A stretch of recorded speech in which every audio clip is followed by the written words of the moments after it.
Rossiyada yashayotgan musofir o'zbek kelinidan uborkali kun. Kelinim xuddi sizga o'xshasin, lekin qizim umuman sizga o'xshamasin deb birov bunacha opamiz yozibdilar. Shunda bu nima degani, qanaqa bo'ladi bu gap deb o'ylanib uborkalarimni boshladim.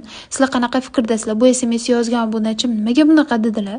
Xullas remontdan keyin uylarni shunaqa uborka qildim. Yog' tushsa yalaguda deydimi? Xullas shunaqa. Bu balkon oynalar umuman artilmas, sababi 1 minutdan vaqtim bo'lmasdi ishimdan. Hozir bilasizlar, salondan ishdan ketdim. Shu Instagramda faoliyatimni olib boraman deb endi uyda bo'laman va faqat Instagram uchun videolar qilaman, proyektli yurg'izaman inshaalloh.